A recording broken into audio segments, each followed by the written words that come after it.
जय हिंद दोस्तों, स्वागत है आपका आपके YouTube channel study with R में। दोस्तों आज हम लोग ज्ञान बिंदु जीएस एकेडमी के द्वारा जो डेली टेस्ट सीरीज के माध्यम से 50 क्वेश्चन करवाए जाते हैं उसी को देखने वाले हैं। आज हम लोग देखेंगे साइंस के 50 क्वेश्चन। तो चलिए देखते हैं आज हम लोग क्वेश्चन साइंस के 50। इसके सभी क्वेश्चन बहुत ही महत्वपूर्ण है, इसलिए वीडियो को लास्ट तक जरूर देखिएगा। और अगर आप पहली बार हमारे चैनल पर विजिट कर रहे हैं तो चैनल को सब्सक्राइब कर बेल आइकन जरूर प्रेस कर लें। चलिए देखते हैं आज का पहला क्वेश्चन हमारा। ये क्वेश्चन जो है ये ज्ञान बिंदु में जो टेस्ट लिया जाता है ऑफलाइन सेंटर पे वही क्वेश्चन है। इसमें टोटल 50 क्वेश्चन है। इसके सभी क्वेश्चन बहुत ही इंपॉर्टेंट है। तो चलिए देखते हैं पहला क्वेश्चन। इसमें पहला दिया हुआ है कि समतल दर्पण द्वारा बने प्रतिबिंब के संबंध में निम्नलिखित में कौन सा एक सही नहीं है। तो ये जो सही नहीं है दिया हुआ, इसमें प्रतिबिंब दर्पण के पीछे बनता है, ये बिल्कुल सही है। प्रतिबिंब का आकार वस्तु के आकार के बराबर होता है, ये भी सही है। प्रतिबिंब वस्तु की अपेक्षा सीधा होता है, ये भी सही है। सही नहीं कह रहा है तो ये तीनों सही है। तो इसका आंसर ऑप्शन डी हो जाएगा। डी में दिया हुआ है प्रतिबिंब वास्तविक बनता है, इसे पर्दे पर प्राप्त कर सकते हैं। तो प्रतिबिंब वास्तविक नहीं बनता है, प्रतिबिंब आभासी बनता है। तो यही कथन गलत हो जाएगा। आगे देखते हैं हम लोग क्वेश्चन नंबर 2 को। इसमें 2 दिया हुआ है क्वेश्चन कि क्रम विकास के दौरान स्तनधारी का विकास सरीसृपों से हुआ है, इस क्रम विकास को प्रमाणित करते हैं। तो इस क्रम विकास को जो प्रमाणित करते हैं ये हो जाएगा एकिडना। एकिडना जो है ये एक योजक कड़ी है। एकिडना जो स्तनधारी और सरीसृप के बीच एक योजक कड़ी है। और ऑप्शन ए में जो दिया हुआ है प्रोटोप्टेरस, ये प्रोटोप्टेरस जो है ये फेफड़े वाली ये जो दिया हुआ है फेफड़े वाली मछली है ये। आगे देखते हैं हम लोग क्वेश्चन नंबर 3 को। इसमें ऑप्शन सी में जो दिया हुआ है ये आर्कियोपेडिक्स, ये जो है ये सरीसृप और पक्षी के बीच की योजक कड़ी है। अगला नंबर देखते हैं हम लोग, तीसरा दिया हुआ है इसमें कि निम्नलिखित कथनों पर विचार कीजिए। पहला कथन जो इसमें दिया हुआ है, प्रकाश संश्लेषण के संपूर्ण क्रियाविधि कोशिका के भीतर क्लोरोप्लास्ट में संपन्न होती है। ये जो कथन दिया हुआ है बिल्कुल सही दिया हुआ है। फिर अगला दिया हुआ है कथन कि श्वसन की संपूर्ण क्रियाविधि कोशिका के भीतर माइटोकॉन्ड्रिया में संपन्न होती है। ये जो है ये गलत दिया हुआ है यहाँ पे। तो इसका आंसर जो हो जाएगा ऑप्शन नंबर ए हो जाएगा कि केवल एक ही सही है। अगला देखते हैं, मानव रक्त के संबंध में निम्नलिखित में कौन सा एक सही नहीं है। इसमें दिया हुआ है ऑप्शन कि रक्त हल्का क्षारीय क्लोराइड सदृश विलयन है जिसमें जल की मात्रा सर्वाधिक होती है, बिल्कुल सही है। रक्त एक तरल संयोजी ऊतक है, ये भी सही है। रक्त मानव शरीर में विभिन्न प्रकार के पोषक पदार्थों तथा हार्मोन को शरीर के विभिन्न हिस्सों में पहुंचाता है, ये भी सही है। अगला जो दिया हुआ है कि रक्त के माध्यम गैसों का परिवहन नहीं होता है, यही गलत हो जाएगा। इसका आंसर हो जाएगा ऑप्शन नंबर डी। अगला क्वेश्चन देखते हैं, निम्नलिखित कथनों पर विचार कीजिए। जाइलम ऊतकों के द्वारा जल एवं घुलित लवणों का परिवहन एक दिशीय होता है, ये सही दिया हुआ है कथन। अगला फिर है, फ्लोएम ऊतक के द्वारा खाद्य पदार्थों का परिवहन द्विदिशीय होता है, ये भी बिल्कुल सही दिया हुआ है। इसका आंसर हो जाएगा ऑप्शन नंबर सी। 1 और 2 दोनों कथन सही है। छठा क्वेश्चन देखते हैं, निम्नलिखित में कौन सा एक रासायनिक परिवर्तन नहीं है। इसमें जो रासायनिक परिवर्तन नहीं है ये हो जाएगा विद्युत धारा प्रवाहित करके बल्ब को जलाना, यही हो जाएगा रासायनिक परिवर्तन नहीं है। बाकी जो पौधों में वृद्धि, पेड़ों को काटना, ये सभी जो है ये रासायनिक परिवर्तन है। आगे फिर हम लोग देखते हैं क्वेश्चन नंबर 7 दिया हुआ है कि 1.6 ग्राम ऑक्सीजन के परमाणुओं की संख्या कितनी होगी। तो परमाणुओं की संख्या जो होगी ये 6.022 गुना 10⁻22 हो जाएगा। इसको हम लोग कैसे निकालेंगे, तो 1 मोल की संख्या बराबर हो जाता है 6.022 गुना 10⁻23 परमाणु। एक को मोल को ग्राम में बदल लेंगे। 1 मोल बराबर हो जाता है ग्राम में द्रव्यमान बटे परमाणु द्रव्यमान। तो इस तरह से इसको सॉल्व कर लेंगे। इसका आंसर जो हो जाएगा ऑप्शन नंबर ए हो जाएगा। आगे देखते हैं क्वेश्चन नंबर 8 को हम लोग। 8 में दिया हुआ है कि एक ध्वनि स्रोतों की आवृत्ति 10 किलोवाट हर्ट्ज है, इसके द्वारा पानी में और हवा में उत्पन्न ध्वनि तरंगों की आवृत्ति होगी। तो ये जो हो जाएगी उत्पन्न ध्वनि तरंगों की आवृत्ति, ये वही होगा जो ध्वनि स्रोत की है। तो इसका आंसर ऑप्शन नंबर डी हो जाएगा। आगे देखते हैं, निम्नलिखित में कौन प्राथमिक प्रदूषक के श्रेणी में नहीं आते हैं। प्राथमिक प्रदूषक के श्रेणी में जो इसमें से नहीं आते हैं वो हो जाएगा nitrogen oxide. Option number D इसका करेक्ट आंसर हो जाएगा। अगला देखते हैं, 10 kg के पिंड को पृथ्वी से पलायन करने हेतु कितनी ऊर्जा की आवश्यकता होगी। तो ये जो ऊर्जा की आवश्यकता होगी ये 6.4 गुणा 10⁻9 जूल। ऑप्शन नंबर 20 का करेक्ट आंसर हो जाएगा। आगे फिर देखते हैं, 6 तथा -2 डायोप्टर क्षमता के दो लेंस सटाकर रखे गए हैं। इस लेंस की निकाय की फोकस दूरी कितनी होगी। तो इसकी जो फोकस दूरी होगी इसको निकाल लेंगे हम, तो इसका आंसर जो आ जाएगा ये होगा 0.2 मीटर। ऑप्शन नंबर ए इसका करेक्ट आंसर हो जाएगा। अगला फिर हम लोग देखते हैं, क्वेश्चन नंबर 12 को 12 में दिया हुआ है कि पादप हार्मोन एब्सिसिक अम्ल निम्नलिखित में से किस हार्मोन के विरोधी स्वरूप कार्य करते हैं। तो ये जो हो जाएगा इसका आंसर ऑक्सिन, जिबरेलिन और साइटोकाइनिन। ऑप्शन नंबर डी हो जाएगा ये तीनों। आगे फिर हम लोग देखते हैं, निम्नलिखित कथनों पर विचार कीजिए। पहला कथन दिया हुआ है, किसी भी स्रोत से प्राप्त शुद्ध जल में द्रव्यमान के विचार से हाइड्रोजन और ऑक्सीजन के अनुपात हमेशा 1:8 होता है। अगला जो कथन दिया हुआ है इसमें कि अभिकारक और प्रतिफल का द्रव्यमान रासायनिक परिवर्तन में हमेशा स्थिर रहता है। तो ये दोनों कथन जो सही दिया हुआ है इसका आंसर हो जाएगा, इसलिए ऑप्शन नंबर सी। अगला क्वेश्चन हम लोग फिर देखते हैं, किसी सामान्य स्वस्थ युवा व्यक्तियों की दृष्टि की सामंजन क्षमता कितनी होती है। तो ये जो दृष्टि की सामंजन क्षमता होती है ये 4 डायोप्टर। ऑप्शन डी इसका करेक्ट आंसर हो जाएगा। निम्नलिखित कथनों पर विचार कीजिए। पहला कथन दिया हुआ है कि धातु इलेक्ट्रॉन ग्रहण कर ऋण आयन बनाते हैं। आगे फिर दूसरा कथन दिया हुआ है कि अधातुएं इलेक्ट्रॉन का त्याग कर धन आयन बनाते हैं, जो कि दोनों दिया हुआ है कथन गलत ही दिया हुआ है। यहाँ पे जो धातुएं इलेक्ट्रॉन ग्रहण नहीं करके यहाँ त्याग करते हो जाता, तो इसका आंसर जो हो जाएगा दोनों कथन गलत है, तो ऑप्शन डी हो जाएगा। आगे फिर हम लोग देखते हैं, क्वेश्चन नंबर 14 को दिया हुआ है 14 में, सॉरी ये 15 हम लोगों ने देख लिया। अब 16 नंबर क्वेश्चन को देखते हैं। 16 में दिया हुआ है कि निम्नलिखित में से कौन विद्युत धारा के रासायनिक प्रभाव को प्रदर्शित करता है।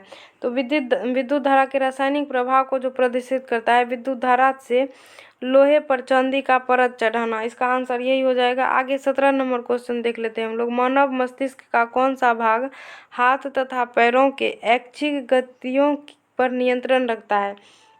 तो ये जो ऐच्छिक गतियों पर नियंत्रण रखता है ये सेरिबेलम हो जाएगा, सेरिबेलम। ऑप्शन ए में जो दिया हुआ है ये सेरिब्रम, ये बुद्धि का केंद्र माना जाता है, केंद्र बिंदु बुद्धि का सेरिब्रम। अगला क्वेश्चन हम लोग देखते हैं, हेमेटाइट अयस्क से लोहे का निष्कर्षण से प्रयुक्त वात्या भट्टी में किस भाग का तापमान सर्वाधिक होता है। तो किस भाग का तापमान सर्वाधिक होता है, तो इसका जो हो जाएगा निचले भाग का तापमान सर्वाधिक होता है। ऑप्शन ए करेक्ट आंसर हो जाएगा। आगे 19 नंबर क्वेश्चन हम लोग फिर देखेंगे, बाह्य कर्ण की उपस्थिति किस वर्ग की विशेष पहचान है। तो बाह्य कर्ण की उपस्थिति जो है ये जो पहचान है ये हो जाएगा स्तनधारी वर्ग की। आगे फिर हम लोग देखते हैं कि निम्नलिखित कथनों पर विचार कीजिए। इसमें कथन दिया हुआ है पहला कि विषाणु में आनुवंशिक पदार्थ डीएनए पाए जाते हैं। आगे फिर दिया हुआ है कि कुछ विषाणु में आनुवंशिक पदार्थ के रूप में आरएनए पाए जाते हैं। अगला फिर ये भी सही है। अगला फिर है विषाणुओं में आरएनए तथा डीएनए एक साथ नहीं पाए जाते हैं, जो ये भी करेक्ट दिया हुआ है। तो इसमें से कौन सा कथन सही है पूछ रहा था, इसका आंसर जो हो जाएगा ऑप्शन नंबर डी हो जाएगा करेक्ट आंसर, ऑप्शन डी। आगे फिर हम लोग देखते हैं, क्वेश्चन नंबर 21 पे आ जाते हैं। 21 में दिया हुआ है कि यदि किसी बंदूक से कोई गोली छोड़ी जाती है तो बंदूक के पीछे की ओर धक्का देती है। पीछे की ओर धक्का देने पर बंदूक में गति उत्पन्न होती है, जिसके कारण बंदूक के गतिज ऊर्जा का मान क्या होगा? तो गतिज ऊर्जा का मान जो है गोली की गतिज ऊर्जा से कम होता है। ऑप्शन नंबर सी इसका आंसर हो जाएगा। आगे फिर देखते हैं, निम्नलिखित में कौन सा एक जाइलम तत्व नहीं है? जाइलम तत्व इसमें से नहीं है, तो ये जो हो जाएगा, ये सहकोशिकाएं जो है ये जाइलम तत्व नहीं है, ये फ्लोएम के अंग हो जाते हैं। इसका आंसर ऑप्शन सी हो जाएगा। आगे देखते हैं, निम्नलिखित कथनों पर विचार कीजिए। पहला कथन जो इसमें दिया हुआ है कि पाँच दिया हुआ है, तो यहाँ 5 नहीं होगा, पाचक गोली हो जाएगा। पाचक गोली में विद्यमान सोडियम बाइकार्बोनेट अमाशयी रस के साथ अभिक्रिया कर पेट में अम्लता को कम करता है। अगला कथन है, सोडियम बाइकार्बोनेट आमतौर पर खाने के सोडे में के रूप में जाना जाता है। तो इसका देख लेते हैं ऑप्शन आगे फिर दिया हुआ है। 2 कथन को हम लोगों ने देखा, देखें आगे फिर क्या दिया हुआ है। अब जो है इसमें कथन नहीं दिया हुआ है, तो इसमें से कौन सा सही पूछ रहा है? तो इसका जो सही हो जाएगा, ये 1 और 2 दोनों सही दिया हुआ है, तो ऑप्शन सी इसका करेक्ट आंसर हो जाएगा। आगे देखते हैं फिर क्वेश्चन नंबर 24 को। यदि किसी दर्पण के आगे कितनी भी दूरी पर रखा रहने पर प्रतिबिंब सीधा दिखाई देता है, तो वह दर्पण किस प्रकार का होगा? वह दर्पण जो होगा या तो उत्तल या तो समतल, दोनों में से कोई भी हो सकता है। आगे देखते हैं 25 नंबर क्वेश्चन। जंतु में प्रोटीन तथा एमिनो अम्ल के विखंडन के फलस्वरूप क्या बनता है?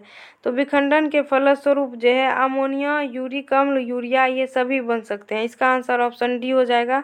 आगे फिर निम्नलिखित में कौन विटामिन सरलता से मूत्र द्वारा उत्सर्जित हो जाता है और शरीर में संचारित नहीं होता?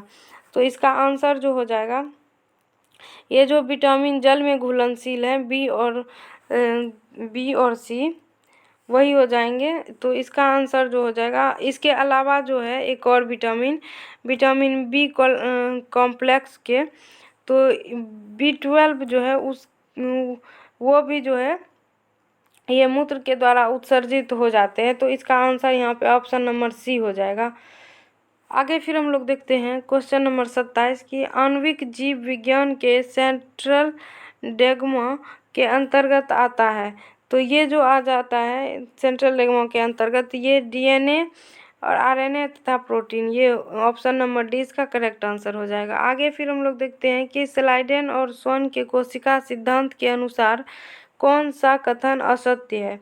तो स्लाइडेन एवं स्वर्ण के कोशिका सिद्धांत के अनुसार जो इसमें असत्य कथन दिया हुआ है कि सभी जीव एक से अधिक कोशिका के बने होते हैं, यही जो हो जाएगा कथन, इसमें ऑप्शन नंबर इसका बी हो जाएगा करेक्ट आंसर। आगे फिर हम लोग देखते हैं क्वेश्चन नंबर 29 को। 29 में दिया हुआ है कि 10 kg की बंदूक से 60 ग्राम की गोली 160 मीटर प्रति सेकंड के वेग से छोड़ी जाती है। बंदूक पीछे की ओर किस गति से झटका मारेगा? तो बंदूक जो है किस गति से झटका मारेगा? तो इसका आंसर जो यहाँ पे हो जाएगा, ये हो जाएगा 0.96 मीटर। में दिया हुआ है कि पोटेशियम परमैंगनेट का राबा गहरा बैंगनी रंग का होता है। इसे जब जल में विलय करते हैं तो विलयन का रंग हो जाता है। तो विलयन का रंग जो हो जाएगा ये गुलाबी हो जाएगा। आगे देखते हैं, किसी वस्तु में जड़त्व का मापन होता है। जड़त्व का मापन जो होता है किसी वस्तु में, ये वस्तु के द्रव्यमान से। ऑप्शन नंबर 20 का करेक्ट आंसर हो जाएगा। आगे फिर है कि 1 मोल कैल्शियम कार्बोनेट में ऑक्सीजन की प्रतिशत मात्रा कितनी होगी? तो ऑक्सीजन की प्रतिशत मात्रा जो हो जाएगी 48%। ऑप्शन नंबर डी इसका करेक्ट आंसर हो जाएगा। आगे फिर हम लोग देखते हैं क्वेश्चन नंबर 33 की, अनेक प्रकार के रंग तथा वार्निश बनाने में काम आने वाला गिलप्लट किसके बीच अभिक्रिया करा कर बनाया जाता है? तो ये जो बनाया जाता है ये एथिलीन ग्लाइकॉल और थैलिक अम्ल से अभिक्रिया कर बनाया जाता है। ऑप्शन 20 का करेक्ट आंसर हो जाएगा। फिर निम्नलिखित में से किस वाक ध्वनि की आवृत्ति न्यूनतम होने की संभावना है? तो न्यूनतम होने की संभावना जो है पुरुष की हो जाएगी। आगे फिर हम लोग देखते हैं, निम्नलिखित कथनों पर विचार कीजिए। मानव जीवन में घर्षण से जहाँ फायदे हैं वहाँ इसे नुकसान भी हैं। इसका जो कथन दिया हुआ है सही दिया हुआ है। सर्पी तथा लौटनी घर्षण का मान सीमांत घर्षण से कम होता है, ये भी सही दिया हुआ है। तो इसका ऑप्शन सही कथन पूछ रहा था, कौन सा है? ऑप्शन सी हो जाएगा, दोनों ही कथन सही है। आगे देखते हैं 36 नंबर, किसी विस्तृत अवरोध से 120 मीटर दूर ध्वनि उत्पन्न होती है तथा 3 मीटर प्रति सेकंड पश्चात प्रतिध्वनि सुनाई देती है, ध्वनि की चाल क्या होगी? तो ध्वनि की चाल जो होगी ये हो जाएगी 400 मीटर प्रति सेकंड। ऑप्शन नंबर 20 का आंसर हो जाएगा। आगे फिर हम लोग देखते हैं क्वेश्चन नंबर 36 को। 37 को इसमें दिया हुआ है कि स्टेनलेस स्टील की कढ़ाई में प्रायः कॉपर की तली लगाई जाती है, इसका कारण क्या हो सकता है? तो इसका जो कारण है ये हो जाता है कि स्टेनलेस इस्पात की अपेक्षा तांबा ऊष्मा का अच्छा चालक होता है। इसका आंसर ऑप्शन सी हो जाएगा। आगे फिर देखते हैं, त्वचा पर होने वाले सफ़ेद दाग को विज्ञान क्षेत्र में अन्य किस नाम से जाना जाता है? तो अन्य किस नाम से जाना जाता है? ये जो जाना जाता है ल्यूकोडर्मा एवं विटिलिगो। ऑप्शन नंबर जो डी हो जाएगा, ए तथा बी दोनों हो जाएगा। आगे फिर हम लोग 39 नंबर पे आ जाते हैं। दिया हुआ है कि एरियोल ऊतक में पाए जाने वाले निम्नलिखित कोशिकाओं में कौन रुधिर वाहिनियों में फैलाने के लिए प्रोटीन हिस्टामिन स्रावित करती है? तो ये जो स्रावित करती है ये मास्ट कोशिका। ऑप्शन नंबर डी हो जाएगा इसका करेक्ट। आगे 40 में दिया हुआ है कि 160 ग्राम सोडियम हाइड्रोक्साइड में कितना मोल होता है? तो ये जो मोल हो जाएगा 4 मोल इसका आंसर हो जाएगा। आगे फिर देखते हैं कि निम्नलिखित में किसका पीएच मान न्यूनतम होता है? तो पीएच मान जो न्यूनतम होता है ये अमाशयी रस का 1.5 हो जाता है, इसका रक्त का 7.4 हो जाएगा, और वही दूध का जो हो जाता है ये दूध का 6.6 हो जाएगा लगभग। आगे फिर हम लोग देखते हैं क्वेश्चन नंबर 42 को। 42 पे आ जाते हैं। इसमें दिया हुआ है कि क्लोरोफिल तथा हीमोग्लोबिन वर्णक है, तो ये जो वर्णक है ये वर्णक हो जाएगा यौगिक। ऑप्शन नंबर 20 का करेक्ट आंसर हो जाएगा। अगला क्वेश्चन फिर हम लोग देखते हैं क्वेश्चन नंबर 43। दिया हुआ है कि निम्नलिखित में कौन सा खनिज दलहनी पौधों के जड़ों में निर्माण होने वाले मूल ग्रंथि हेतु आवश्यक है? तो ये जो आवश्यक है सल्फर आवश्यक है। ऑप्शन नंबर ए इसका करेक्ट आंसर हो जाएगा। आगे जो इधर कैल्शियम दिया हुआ है ये कैल्शियम कोशिका भित्ति निर्माण के लिए आवश्यक हो जाता है। तब अगला फिर देखते हैं क्वेश्चन नंबर 44। अक्रिय गैसों में निम्न में से कौन सा गुण नहीं पाए जाते हैं? तो अक्रिय गैसों में जो है गुण नहीं पाया जाता है कि इसके द्रव्यनांक तथा क्वथनांक अति उच्च होते हैं। ऑप्शन नंबर डी इसका करेक्ट आंसर हो जाएगा। आगे फिर दिया हुआ है कि निम्नलिखित में कौन सा एक सत्य नहीं है? तो कौन सा एक सत्य नहीं है? यह जो हो जाएगा लिगामेंट तथा टेंडन एक प्रकार का उपकला ऊतक है, यही इसका आंसर हो जाएगा, सत्य नहीं है। अगला फिर देख लेते हैं क्वेश्चन नंबर 46। दिया हुआ है कि रॉकेट के इस्तेमाल होने वाले क्रियाजनिक इंजन में ईंधन के रूप में किसका इस्तेमाल किया जाता है? ईंधन के रूप में द्रव्य हाइड्रोजन प्लस ऑक्सीजन का उपयोग किया जाता है। इसका आंसर ऑप्शन ए हो जाएगा। मानव श्वसन में क्या छोड़ता है? तो मानव श्वसन में क्या छोड़ता है? Carbon dioxide. ऑप्शन नंबर 20 का आंसर हो गया। अत्याधुनिक फोटोग्राफी में क्षण दीप्त उत्पन्न करने में किसका प्रयोग किया जाता है? तो ये जो प्रयोग किया जाता है जेनॉन का। ऑप्शन नंबर ए इसका करेक्ट आंसर हो गया। आगे निम्नलिखित में से एक लक्षण अनावृत बीजी की नहीं है। तो अनावृत बीजी में जो है ये इस पौधों पर जो है सालों भर फूल लगे होते हैं, जो ये दिया हुआ है अनावृत बीजी में इसके लक्षण नहीं है। इसका आंसर ऑप्शन नंबर सी हो जाएगा यही। आगे फिर है आज का अंतिम क्वेश्चन नंबर 50 देखते हैं कि एक विलयन एक पात्र में रखा है। जब विलयन को कांच की छड़ से चलाया जाता है तब विलयन के रवे पृथक होने लगते हैं, यह विलयन होगा। तो ये जो विलयन होगा अति संतृप्त, ऑप्शन नंबर सी इसका करेक्ट आंसर हो जाएगा। आज यहीं तक हम लोगों ने देख लिया 50 क्वेश्चन को। इससे अगले वीडियो में फिर हम लोग 50 क्वेश्चन महत्वपूर्ण जो होंगे उसके साथ मिलेंगे। तो वीडियो अगर पसंद आए तो चैनल को लाइक, सब्सक्राइब और शेयर ज़रूर करें। मिलेंगे हम नेक्स्ट वीडियो में। धन्यवाद।